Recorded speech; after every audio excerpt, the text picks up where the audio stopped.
জাটকা সংরক্ষণে ১ মার্চ থেকে ৩০ এপ্রিল পর্যন্ত বরিশাল, চাঁদপুর, লক্ষ্মীপুর, ভোলা, শরীয়তপুর ও পটুয়াখালী এই ৬ জেলায় ৫টি অভয়াশ্রমে ইলিশ সহ সব ধরনের মাছ ধরা নিষিদ্ধ করেছে মৎস্য ও প্রাণী সম্পদ মন্ত্রণালয়।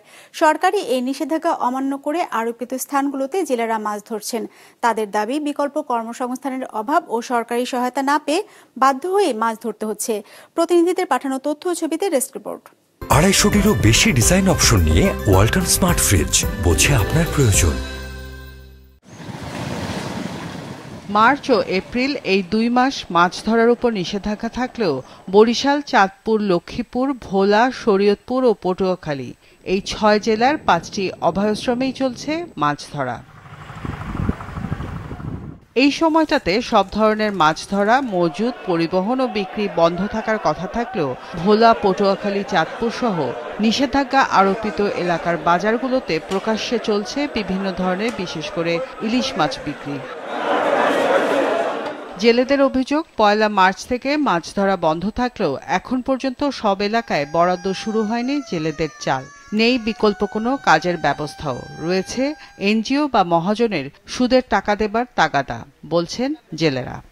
কিস্তি সমুদ্র আছে, আমরা তো সমুদ্র চালাই দেয় না, নদীতে গেলে ফৌজঘাটে ধরে লিয়া যায়, জেলখানে ভরিয়া দেয়। এখন চাউল দেওয়ার কথা চাউলও দেয় না, ধাবায় সংসার চলে না, ঠিক মতন সমিতি দিতে না, জেলে কার্ড আমাকে নাই, আমরা ঠিক মতন পাই না চাল।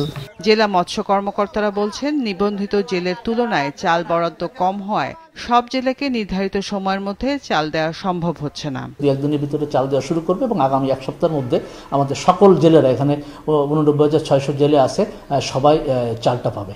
চাঁদপুর জেলার ষাটনল থেকে লক্ষ্মীপুর জেলার চর আলেকজান্ডার পর্যন্ত মেঘনা নদীর ১০০ কিলোমিটার এবং চাঁদপুরের মতলব উপজেলায় অবস্থিত পদ্মা নদীর ২০ কিলোমিটার, ভোলার মদনপুর চর ইলিশা হতে চর পিয়াল পর্যন্ত, মেঘনা নদীর শাহবাজপুর শাখা নদীর ৯০ কিলোমিটার এবং ভোলার ভেদুরিয়া হতে পটুয়াখালীর চর রুস্তম পর্যন্ত, তেঁতুলিয়া নদীর প্রায় ১০০ কিলোমিটার, শরীয়তপুর জেলার নড়িয়া ও ভেদরগঞ্জ উপজেলা এবং বরিশাল সদর উপজেলার কালাবদর, গজারিয়া ও এই নিষেধাজ্ঞার আওতায়।